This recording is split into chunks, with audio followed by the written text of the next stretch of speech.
Assalamualaikum warahmatullahi wabarakatuh. Selamat siang anak-anak kelas 12 IPA ya. Hari ini kita belajar menentukan nilai limit fungsi untuk pendekatan nilai di suatu titik. Kamu bisa simak di LKSmu halaman 13 ya.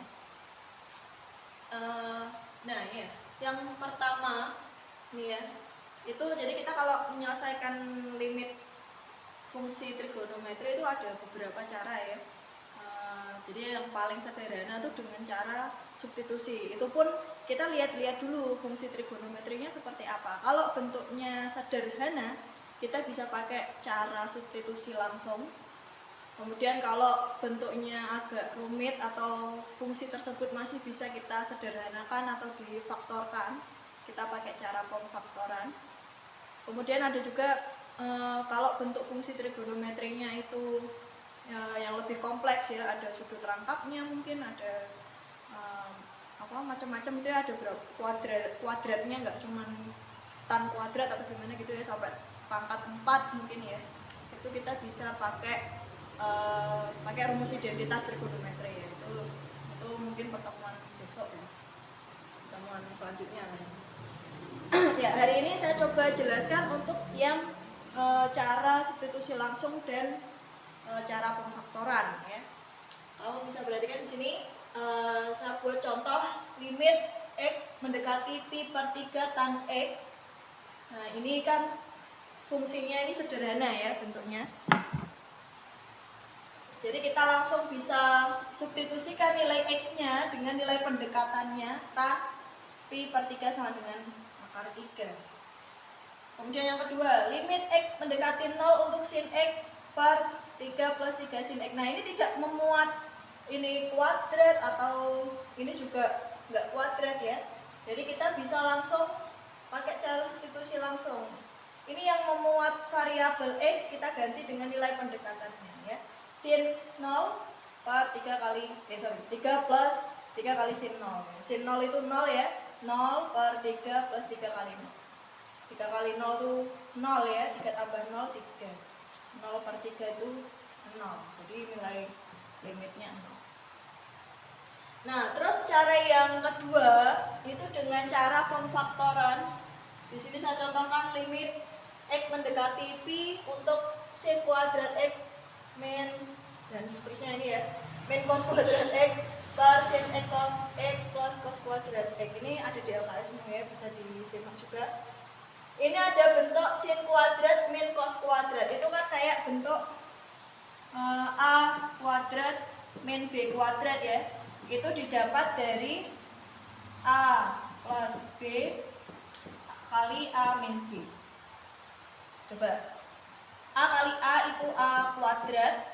Kemudian b kali b itu, ini ada minnya ya, berarti min b kuadrat. Kemudian dekat kali dekat, ini ab ya, plus. Kemudian jauh kali jauh, ini min AB. AB dikurangi AB habis ya, 0. Jadi tersisa A kuadrat min B kuadrat. Ini ya. Jadi kita bentuk dalam bentuk faktornya. Jadi sin kuadrat X min cos kuadrat X itu bentuk faktornya adalah ini ya, sin X min cos X. Kemudian yang satunya sin X plus cos X. Nah, kemudian yang penyebut ini juga kita cari faktornya. Faktornya ternyata ini ya, ini memuat cos x, ini kan juga memuat cos x. Jadi cos kuadrat x itu kan cos x kali cos x ya. Jadi ini kita tulis gitu. Jadi ini memuat cos x-nya keluar, berarti ini tinggal kali sin x. Kemudian ini cos x-nya sudah keluar, berarti tinggal kali cos x. Ya. Ini kalau kamu lihat di sini ya, cos kali sin, sin cos ya. Kemudian ini cos kali cos, cos u kuadrat. Jadi ini bentuk faktornya. Kemudian ini ada, ini perkalian. Ini ada faktor yang sama, kita bisa coret. Kita bisa hilangkan. Tersisa sin x min cos x ya, per cos x. Nah, kalau ini kan udah bentuk sederhana, baru kita bisa pakai cara substitusi. Variabel x-nya kita ganti dengan nilai pendekatannya ya. Sin pi min cos pi per cos pi. Sin pi itu 0 ya, cos pi min 1. Jadi 0 kurangi min 1 per min 1. Ini kan min ya, plus ya. Ini berarti 1 per min 1. 1 dibagi min 1 itu min 1. Nah, kemudian untuk latihan, ini bukan di halaman 20 ya. Saya buat latihan soal sendiri.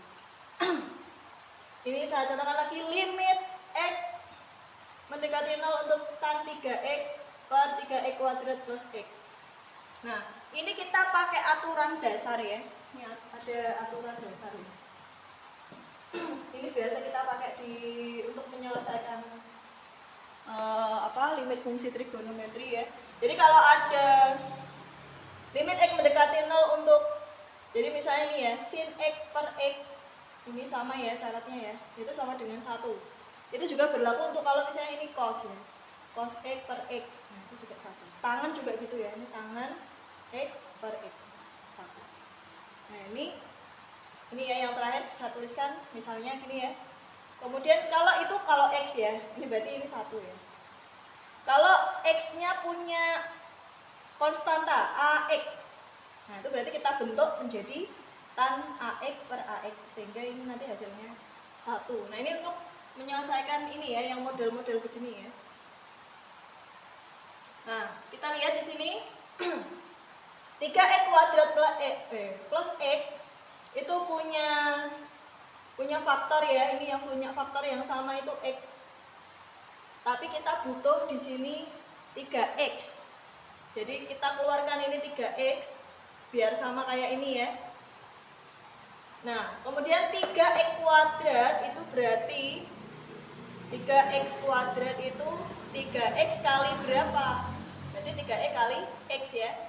Kali x. Kemudian x itu 3x kali berapa? Ini ya kan kita mau cari ya. Berarti x itu 3x kali berapa? Ternyata kali 1/3 gini ya. Nah, hasilnya x kali 1/3. Jadi ini gini ya, 3x kuadrat plus x. Nah, kita tuh cuma memodifikasi bentuk dari ini menjadi ini. Kemudian kita udah dapatkan ini tan 3x per 3x. Nah, kita pakai aturan dasar ini ya, kita pisah. Jadi kan kalau ini dalam bentuk perkalian ya berarti ini nanti tadinya limitnya jadi 1 ya. Limit ini kali ini jadi limit ini kali limit ini. Jadi dipisah, ada sifat yang kayak gitu ya kemarin ya. Kita bentuk jadi limit x mendekati 0 untuk tan 3x per 3x kali, berarti ini yang tersisa limit 1 per x plus 1/3. Ini ya yang kurung ini.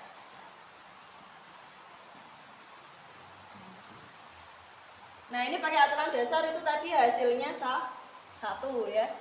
1. Kemudian ini karena ini udah bentuk sederhana, kita bisa pakai cara substitusi langsung. Jadi ini kita masukkan x-nya 0 ya, 0 plus 1/3. Ini tetap ya, karena kan tidak mengandung variabel x, jadi kita tetap 1 per 0 plus 1/3, 0 tambah 1/3 itu 1/3 ya. 1 dibagi 1/3 itu sama aja dibalik ya, 3 per 1 ya. 1 dibagi 1 per 3 itu kan berarti 1 kali 3 per 1 ya. Jadi 3 per 1, 1 kali 3 per 1 itu 3 itu ya. Nah untuk tugas di rumah ini saya ada 1 soal, nanti yang paling cepat tak kasih giveaway kuota ya. Tak beliin pulsa ya buat beli kuota ya. Nah ini gampang ini ya, limit x mendekati 0 untuk tan 12x per sin 3x. Kamu pakai cara hampir mirip dengan yang atas ini, kita pakai aturan dasar ya. Oke, sekian dulu. Wassalamualaikum warahmatullahi wabarakatuh.